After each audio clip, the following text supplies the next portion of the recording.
მოკლედ დავიწყოთ. მამა დავით, ისევ გადმოგცემთ სიტყვას და გავაგრძელოთ ჩვენი საინტერესო განხილვა მამაო ჩვენოს განმარტება. დიახ, ჩემო მიზა, ესე იგი ჩვენ აღნიშნეთ, რომ მამაო ჩვენო, ჩვენი საუფლო ლოცვა შედგება 7 თხოვნისგან. შევჩერდით მეოთხე თხოვნაზე, ეს არის პური ჩვენი არსობისა მომეც ჩვენ დღეს. და საინტერესო არის ზოგადად მიმართება სიტყვისა პური და არსობისა. ხა რაც შეეხება უშუალოდ თხოვნას, აქ იგულისხმება, რომ ჩვენ მეოთხე თხოვნაში უფალს ვთხოვს, რომ მოგვეცეს ყოველდღიური საზრდო. აქ არ იგულისხმება მხოლოდ ესე ვთქვათ საკვები, არამედ ადამიანს უამრავი რამ ჭირდება, ესე ვთქვათ, სიცოცხლისთვის და ზოგადად მისი სულიერი განვითარებისთვის. აქ იგულისხმება ის, რომ ადამიანი პირველ რიგში უნდა ისწრაფოდეს ღმერთს და მას უნდა გააჩნდეს ძალა იმისა, რომ ლოცულობდეს სულიერად უფრო და უფრო მაღლდებოდეს და ღმერთს მიახლებოდეს და აქ როგორც იგულისხმება ესე ვთქვათ ხორციელი, ასევე სულიერი საზრდელიც. ანუ ადამიანს რაც კი ჭირდება სიცოცხლისთვის და არსებობისთვის, ეს სამოსი იქნება, საკვები იქნება, თუ რაც იქნება ხორციელი და ასევე სულიერისთვის, რომ მადლი ქონდეს ღვთის მას, ძალა ქონდეს იმისი, რომ ილოცოს, ღმერთს ესაუბროს. ეს ყოველივე რაც ადამიანს ჭირდება, ეს იგულისხმება, მაგრამ აქ ჩვენ როგორც ვთქვით, ყურადღება მისაქცევი აქვს სიტყვა არსობისა. აი ეს არსობისა არის სწორედ ის, რომ ადამიანმა უნდა დაიცვას ზომიერება.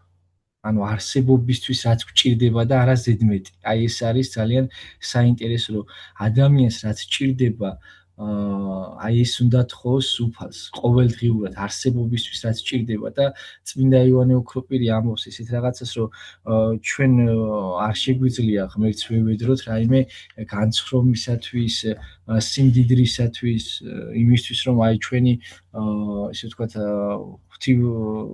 ღვთივსათნო სურვილები დავიკმაყოფილოთ.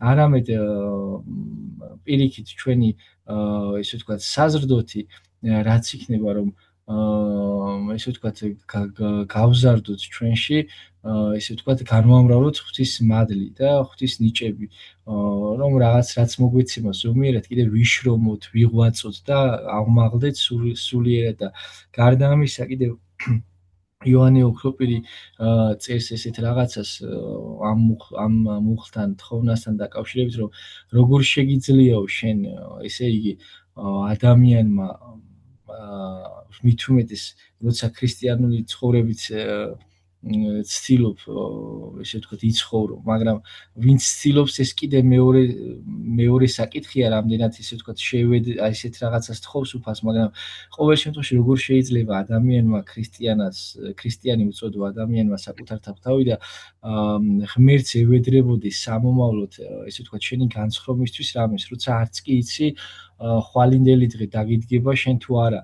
და ამის მაგალითები გვაქვს ჩვენ წმინდა წერილში თვითონ მაცხოვარი, როდესაც ალეგორიულად იგავით გადმოგცემს უწყებას, რომ ადამიანს იმდენი ეს მოსავალი მოუვა, რომ იტყვის, რომ მე დავანგრევ ჩემ ბეღელს და ავაშენებ უფრო დიდს და აი ეს თელ ესე ვთქვათ მოსავალს, რასაც მოიგებს, მოვაქცე მაშინ და წელი ცხოვრება უზრუნველყოფილი ვიქნები და წარმოიდგინეთ როგორი ვითარდება მე ის, რომ რა თქინდა რომ თელი სოფელი მოიგო და სული დაკარგვა, არავინ არ იცის როდის გავა, ესე ვთქვათ, ამას სოფლიდან და სწორედ ამას გულისხმობს წმინდა იოანე ოქროპირი, რომ შენ ქრისტიანმა ადამიანმა როცა იცი რომ ყოველივე ღვთის ნებაზია დამოკიდდა, როცა გეუბნება მაცხოვარი პირდაპირ, რომ არ იზრუნო შენ ხვალინდელ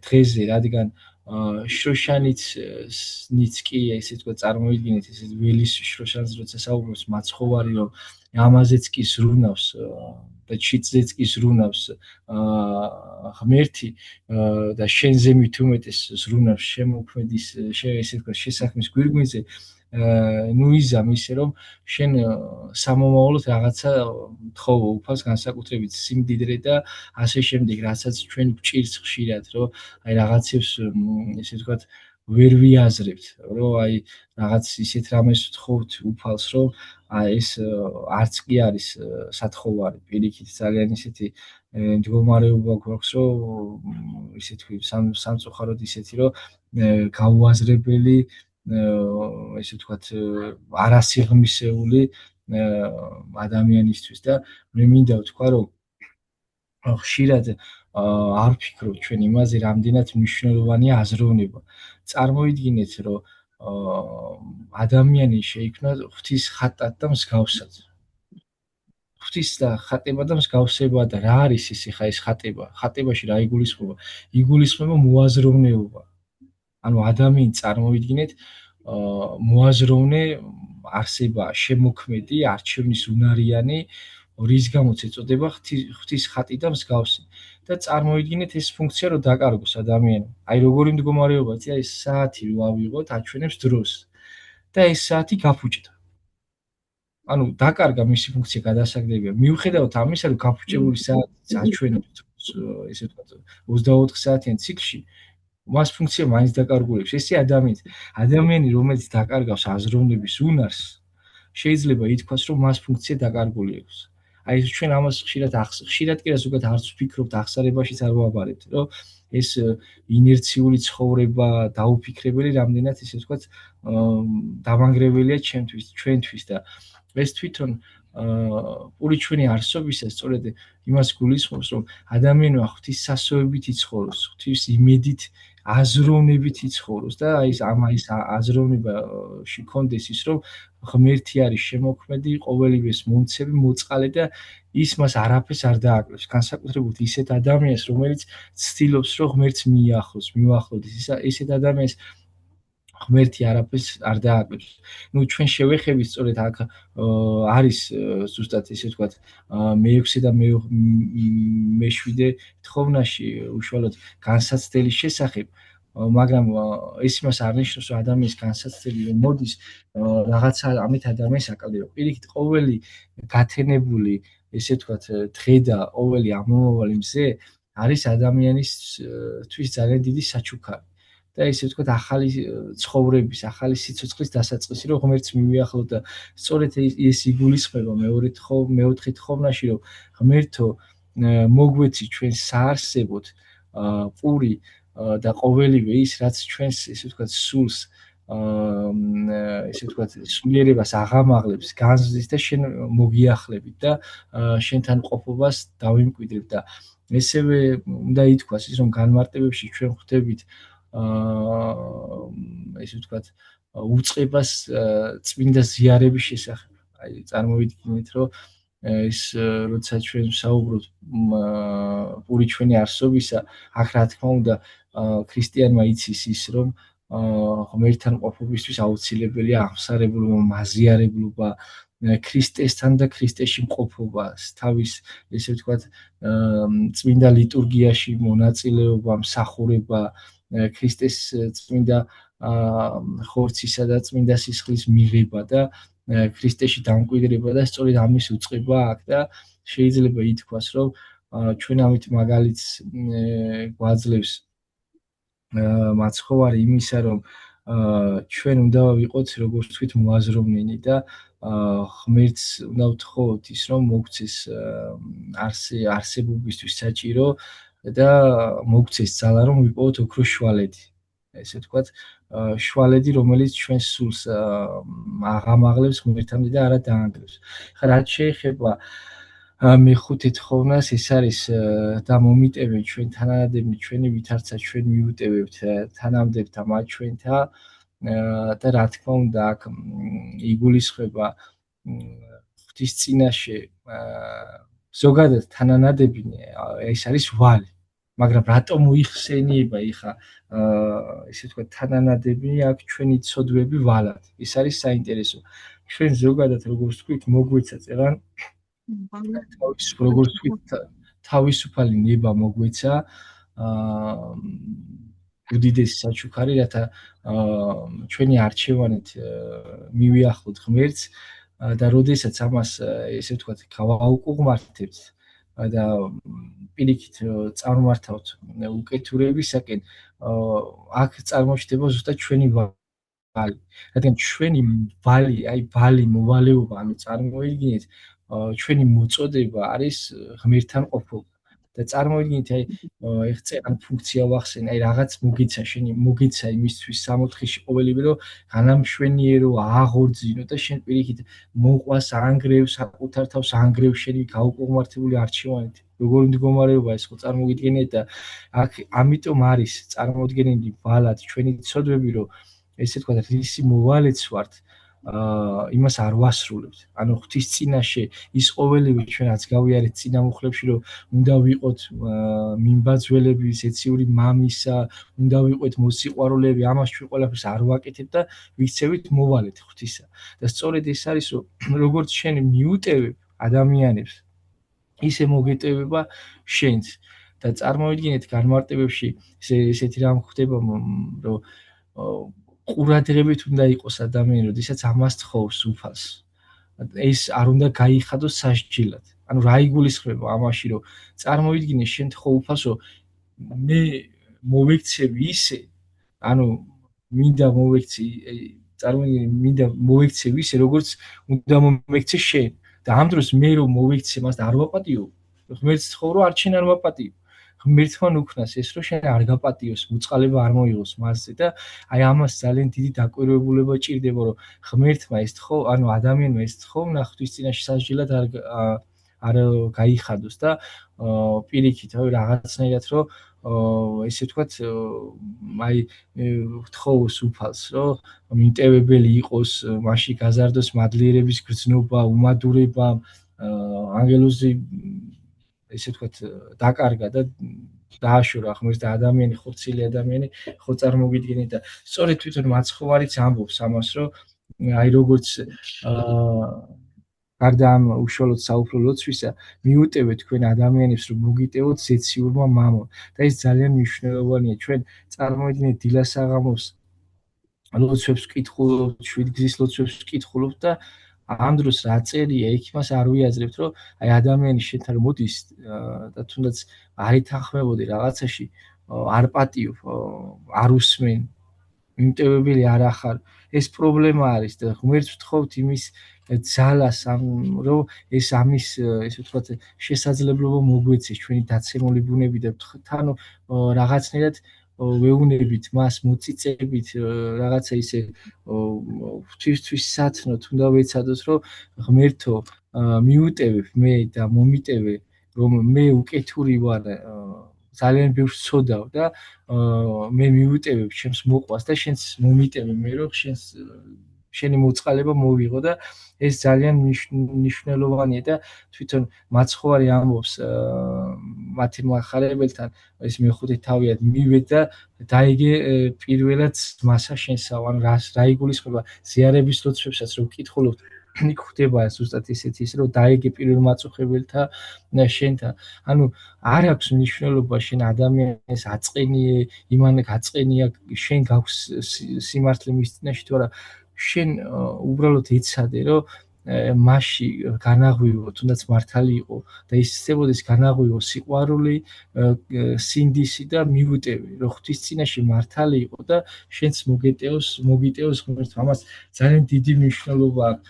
ქრისტიანობის არსი შეიძლება ითქვას, რომ აი არის სიყვარული და სიყვარულში არის მიმტევებლობა. აი წარმოიდგინეთ ერთმანეთს ასულდგმულებს ეს ყოველივე ერთმანეთს და ერთიანით იკვრება ქრისტიანობისთვის ისეთი მნიშვნელოვანი არსი, რომ ადამიანი ყოველივე ამის ესე ვთქვათ მონდომებით, მცდელობით მიახლება ღმერთს. ნუ რამდენად შევძლებთ ეს უკვე სხვა საკითხია, მაგრამ აუცილებელია რომ ეს ვეცადოთ. ანუ ქრისტიანის ზოგადად მდგომარეობა არის ამ მებრძოლ ეკლესიაში რომ ეცადოს და მოინდომოს. ეხლა რაც ხო ეხა არის ისე ვთქვათ მეექვსე თხოვნა ეს არის და ნუ შემიყვანებ ჩვენ განსასწრելსა. აქაც ძალიან ისეთი საყურადღებო საკითხია ზოგადად მთლიანი წმინდა წერილთან მიმართებაში, რადგან იაკობ მოციქულის პირველ ეპისტოლეში ჩვენ გვხვდება ესეთი რამ, რომ იაკობ მოციქული ამბობს, რომ ყოველივე განსასწრელი მიიღეთ სიხარულით. ანუ რა იგულისხმება, შეიძლება გაჩნდეს შეკითხვა, რომ თუ ჩვენ მაცხოვარი გვეუბნება, ნუ შემიყვანებ ჩვენ განსასწრელსა და მოციქული გვეუბნება, რომ ყოველივე მიიღეთ სიხარულით, რა მიმართებაა ეს ერთმანეთს ხო არა ეწინააღმდება.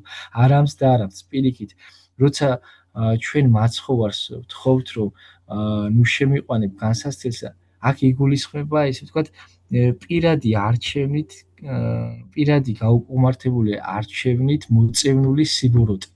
ანუ ეს იგულისხმება აქ, რომ ღმერთს ვთხოვთ ძალას, რომ აი ჩვენი არჩევნით, ჩვენ ძალაზე მინდობით, დაყრდნობით, ნუ ჩავიდენთ იმას ღმერთმა გადაგვარჩინოს ამისგან, რომ სიბოროტე არ გავაკეთოთ, ღმერთს არ დავშორდეთ.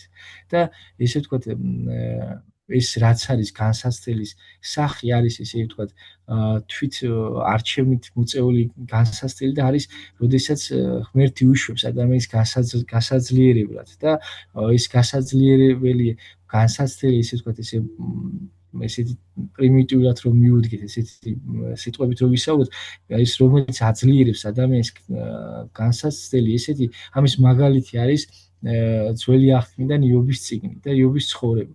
ანუ ნახეთ როგორ რისი ესე ვთქვათ გაყოფა მინდა ერთმანეთისგან.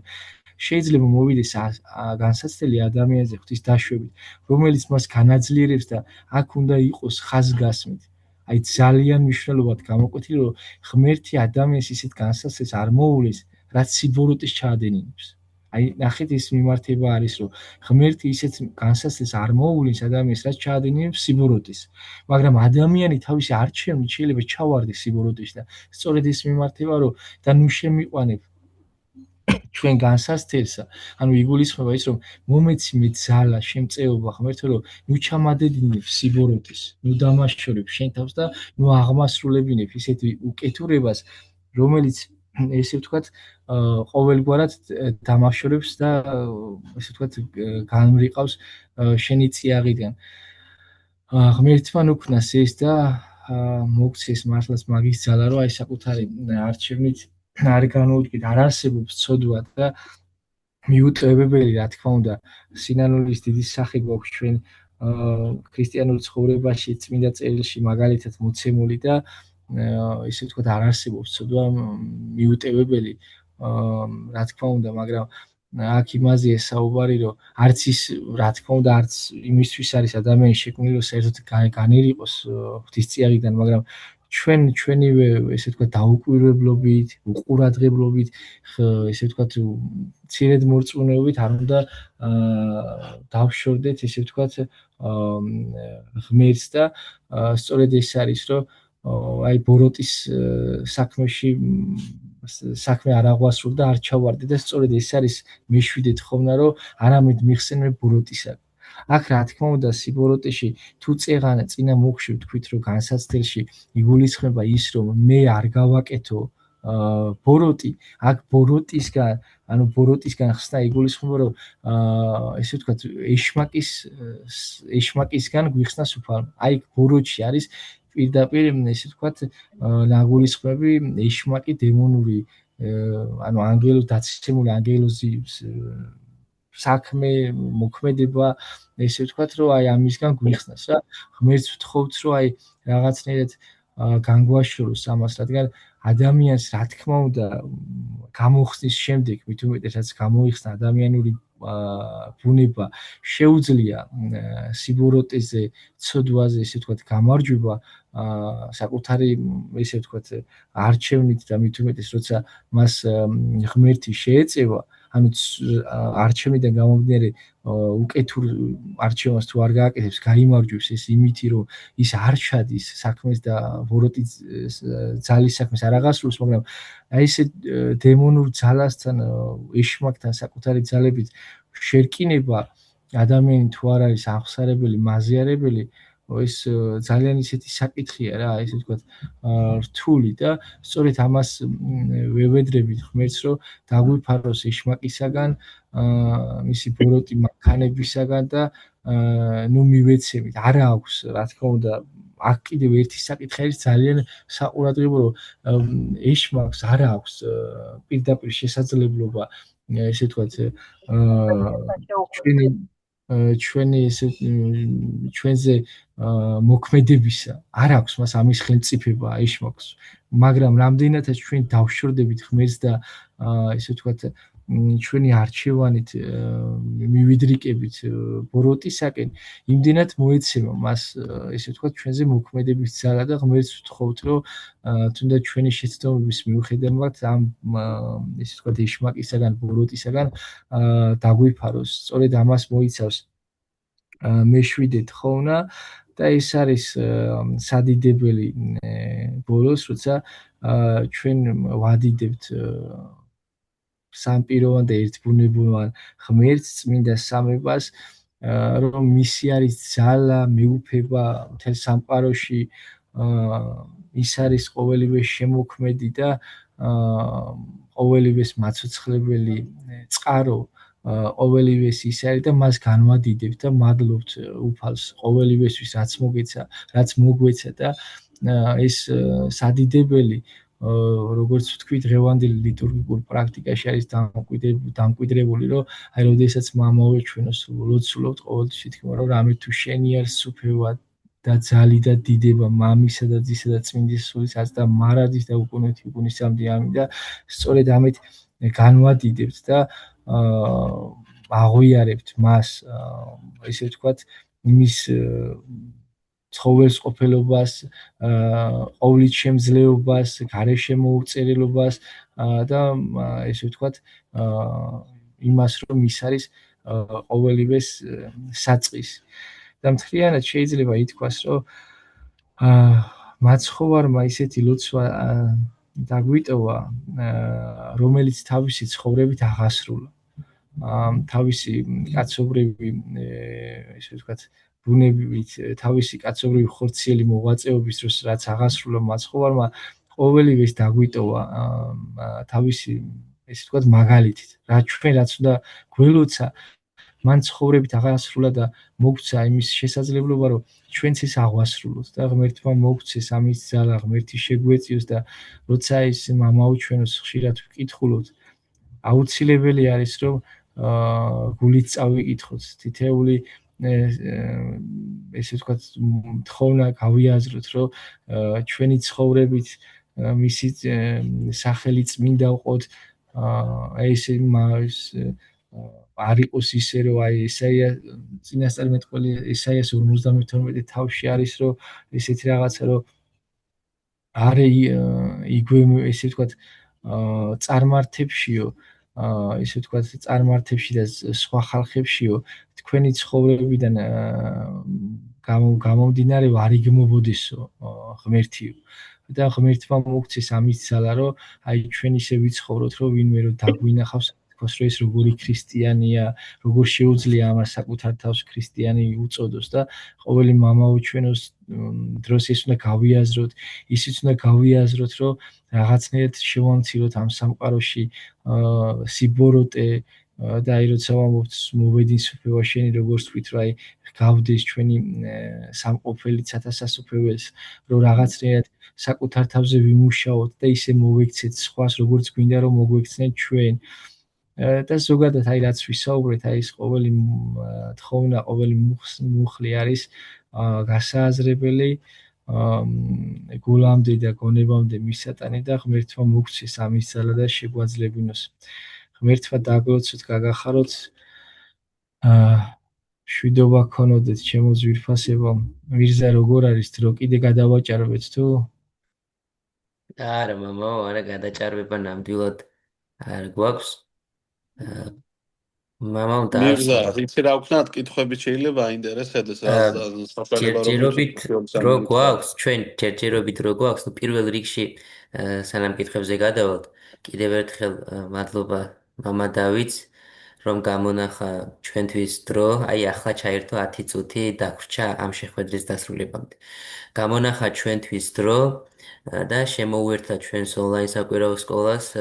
მამა დავითი ყავდა დღეს სტუმრად და მამა დავითთან ერთად სხვა საინტერესო სტუმრები გვეყოლება მომავალ შეხვედრებში და ახლა როგორც დემეტრემ აღნიშნა თუ რაიმე საინტერესო იქნება კითხვები ვის შეიძლება ხო, კითხვებიდან კითხვები თუ ვინმეს გამომდინარე აქვს. ვიმსჯელოთ შეიძლება ამ 10 წუთში ვერ ჩავეტიოთ და თუ სურვილი აქვს ვინმეს შემოსვლის და დამატებით შეგვიძლია ჩავრთოთ თუ მამაოსაც ექნება მის დრო რამდენიმე წუთი რომ თუ კითხვები არის რა თქმა უნდა ან თუნდაც შტაბის-ჭილებები გაგიზიარონ დაბესტილებელი მარტივად კითხვები. შეიძლება. კიდევ ერთხელ შეგახსენებ, სანამ კითხვებზე გადავალთ იმას, რომ დემეტრემ თქვა, მაგრამ მაგის შემდეგ რამდენიმე ადამიანი შემოგვიერთდა სახელი გვარი, რომ დაწეროთ თქვენ ვინც ესწრებით, აქვე კომენტარებში, რომ ჩვენ მოვინიშნოთ, რომ შემდეგ გაგვიჭირდეს აქტიური მონაწილეების აღრიცხვა, რომ შემდეგ როცა დასრულდება ჩვენი სამთვიანი პროგრამა, სერტიფიკატებიც გავცეთ. იმიტომ რომ ახლა დაახლოებით WhatsApp chat-ში მართალია 100 გადააჭარბა მონაწილეების რაოდენობა, მაგრამ ყველამ ვერ მოახერხა დაახლოებით 40-50-მდე მონაწილე საშუალოდ იკვესტრებოდა დღეს და სახელები გვარები რომ დაწეროთ. კითხვები თუ ვინმეს გაქვს, შტაბის-ჭილებები რომ გაგვიზიაროთ, შეგიძლიათ ჩართოთ მადლობა. მიკროფონი. თუ შეიძლება მე მაქვს შეკითხვა. კი ბატონო, გისმენთ. დიახ. ანუ დიდი მადლობა პირველ რიგში საინტერესო საუბრისთვის მამაოს და თქვენს ამ ღონისძიებისთვის, რასაც აკეთებთ და ანუ ესეთი კითხვა მაქვს, თუ სწორად ჩამოვაყალიბებ არ ვიცი, ცოტას ნერვიულობ. ანუ მაინტერესებს როცა გავიგებ დასგულისხმობ და დაგცემ. როცა წინასწარ იყო დაწერილი, რომ აი მაცხოვარს პეტრეც უღალატებდა და იუდაც გასცემდა, ანუ აქ მაშინ სად იკვეთება მათი თავისუფალი ნება თუ ეს წინასწარ იყო დაწერილი, რომ ესე უნდა მომხდარიყო და ანუ მაცხოვარმა შემდეგ ხომ იცოდა, რომ იუდა თავს მოიკლავდა და უშუალოდ ამ ყველაფრის მერე და ანუ ამ ნებას ვერ ხვდები, რაში მდგომარეობდა და აი ან რატომ ძალიან საინტერესო შეკითხვა არის და ჩამოყალიბებულված შეიძლება ითქვას, რომ მარტივად გასაგები იყოს ანალიზური არ არის, გაიხარეთ. ხა რაც შეეხება დაწერილს, აქ ალბათ გულისხმობთ წინასწარმეტყველებას და როგორ არის, იცით, წინასწარ იმიტომ კი არ ხდება, რომ ნაწინასწარმეტყველებია. ანუ ნახეთ, ჩვენ უნდა გქონდეს ურთიერთმიმართება სწორად განსაზღვრული. ანუ იმიტომ კი არ ხდება, რომ ნაწინასწარმეტყველებია. აი ნახეთ, მე რო ვიტყვი, რომ აი მაგალითად ხვალ ვიღაც აღასრულებს კარგ საქმეს, იმიტომ კი არ აღასრულებს, რომ მე ვთქვი. არამედ ის რო აღასრულებს, უბრალოდ მე წინა უწყებით ვიცი. ანუ მის ნებასთან ჩემი წინასწარ ცნობელობა არაფერ შუაში არ ზღუდავს. მე მინდა რომ თან თქვენ მის ანუ თუ გაიგებთ ეს აგიხსნათ. გესმით ჩემი ხმა? დიახ, გისმენთ. აი ნახეთ როგორ არის მაგალითად ღმერთთან იყო პერიოდი, როდესაც ადამიანებს თავისი მოღვაწეობის და სიწმინდის გამო ღმერთთან ჰქონდათ პირდაპირი კავშირი. აი ეს პირდაპირ ჩანს წმინდა წერილიდან. აი ეს ამის მაგალითია მამამთავრები, წინასწარმეტყველები, მსაჯულები და ასე შემდეგ. და როცა ადამიანი კიდევ უფრო გაუკუღმართა ესე ვთქვათ, თავისი არჩევანი და ღმერთს დაშორდა, ეს კავშირი გაწყდა მე ღმერთს და ადამიანს შორის.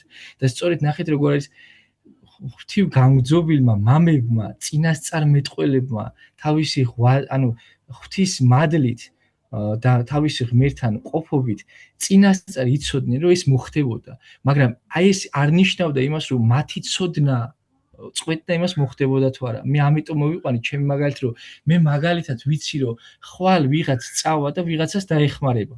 ღმერთმა მაგალითად მოუცა ამის ცოდნა და ვიღაცა მაგალითად წავა და ვიღაცას რაღაცას დაუშავებს.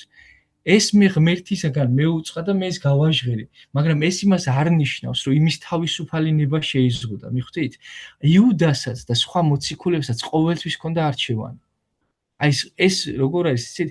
ღმერთი უსამართლო იქნება თუ ადამიანს ანუ არჩევას წაართმევს. ეს ყოვლად გამორიცხულია.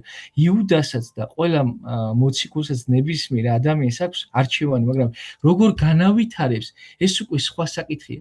ანუ ის რომ ნაწინასწარმეტყველები იყო, იმიტომ კი არ მოხდა რომ ნაწინასწარმეტყველები იყო. ნაწინასწარმეტყველები იყო, იმიტომ რომ წინასწარ უწყებულით გაჟღერებული იყო უბრალოდ თუ რისგან შეიძლება, ანუ რა შეიძლება მოხდეს და რისგან შეიძლება ადამიანმა დაიცვას თავი.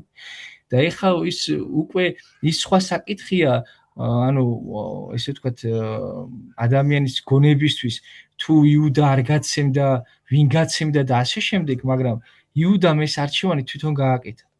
მეცაც გეტყვით, როდესაც ადამი დაეცა, ღმერთი ეკითხება მას ადამს სად ახარ და ის იმალება და წარმოიდგინეთ, ანუ შემოქმედ ღმერთს ემალება და მე როცა ეუნება რომ ეს რატო ჩაიდინე, იმას კი არ ამბობს რომ მე ჩავიდინე, ქალმა მაჭამაო ეუბნება. ეხლა ეს როგორ ან წარმოიდგინეთ, ხა თავისუფალ ნებასთან განავინმე ევამ წაართვა მას თავისუფალი ნება? არავინ არ წაართვა მას თავისუფალი ნება. ასე რომ იუდასაც და ყველა ადამიანს აქვს თავისი ნება და ესე ვთქვათ, რაიმეს წინასწარ უწყებით, ეს იმას არ ნიშნავს, რომ ვიღაცას კონკრეტულად ნება შეეზღუდა. ეს უბრალოდ ღმერთმა იცოდა, ღმერთმა ისიც იცოდა, ჩვენ როგორ არის, იცით, ეს ძალიან გაგვიგრძელდება ეს საკითხი და ეს სხვა სასაუბრო თემაა, თორემ აი როგორ არის, იცით, წარმოიდგინეთ, გაიგეთ ვიღაცის გმირობის ამბავი. აი მაგალითად ვიღაცამ გადაარჩინა, ვიღაცა დახრჩობას, ვიღაცამ ცეცხლის განიხსნა, ვიღაცა და აი ამ დროს დაიწყებს ადამიანი ტირილს, რომ როგორი გმირია, როგორი დიდებულია ადამიანი და ამ დროს ჩვენ რომ აი გავიაზროთ, თუ რა აღასრულა მაცხოვარმა, აი ყოველ წამს ამის ფიქრისას ჩვენ აი ტიროდეთ, ცრემლით და ვეზიარებოდეთ, იცოდა მაცხოვარმა, რომ ეს ადამიანი შექმნა ღმერთმა იმის გამო, რომ ყოველივე მასში რაც იყო სიკეთე მიეცა, მაგრამ ადამიანი მაინც დაეჩცემოდა, ესეც იცოდა და ისიც დაუშვა მე, რომ ისევ თავის სიყვარულის გამო, რომ ნება არ შეეზღუდა, ისე გამოიხსნა. წარმოიდგინეთ, ეხლა ჯვარს ეცვა განკაცდა ღმერთი და გამოიხსნა ადამიანი და ეხლა ვიღაცა რომ ვიღაცას ცეცხლისგან გამოიყოს, ამაზე უპირატესი არ არის, მაგრამ ამაზე ავტირი ვარ. ხო, შეიძლება ითქვას, რომ ეს კიდევ შეიძლება ამ თემის გამრცობა, მაგრამ წინასწარ უწყებულება, წინასწარ მცოდნელობა არ ნიშნავს იმას, რომ ესე ვთქვათ, ადამიანს თავისუფალი ნება ezღუდება, არამც და არამც. მამა დავით, ორი წუთი ნახელსაც იწევს ზოგიერთი წევრი და თუ თქვენ დრო გაქვთ მამა დავით, რომ 10 წუთი შევისვენოთ და რამდენიმე წუთით ის კითხვები რომ ამოვწუროთ, თუ ძალიან დიდ დროს არ წაგართმევთ. მირზა, ეს ანუ მოითხოვს უკვე შესვენებას? აი 2 წუთი და გააგვეთიშება ზუმი. აჰა, კარგით, მაშინ ისა 10 წუთის მერე ჩავერთოთ, მაგრამ ესე იგი, რო ჩავერთვები, სადღაც 10-15 წუთი გამოყოთ მე 10 წუთი. კი, 10-15 წუთი მაქსიმუმ. იმიტომ რომ ჩვენ ახლა ერთს ვიტყვი, სანამ გაითიშება, მე ვიტყვი, ბოდიში მამაო, ვინც შემოგვიერთდა დღეს და არ გვადევნებდა თვალს ამ წინა თვის განმავლობაში, რამდენიმე შეხვედრა ჩავატარეთ უკვე. ჩვენი გრაფიკი და მოცემულობა როგორია? პირველი ნაწილი არის 9 საათიანი, 35 წუთიანი, სადაც არის თემა განხილული. ამოვწურავთ ამ თემას და როცა 10 წუთი გვაქვს შესვენება, 10 წუთის შემდეგ უკვე გადავდივართ კითხვა-პასუხის რეჟიმს. დღეს სიტუაცია მოითხოვა, რომ თემამ მოითხოვა ორივე ნაწილი შეივსო ამ თემით და კითხვა-პასუხის ნაწილი უკვე დროში აღარ ვეტევით, მაგრამ მამაოს დიდი მადლობა, რომ 15 წუთს ისევ გამოგვიყოფს და 10-15 წუთი ვისაუბროთ ამ კითხვა-პასუხის რეჟიმში.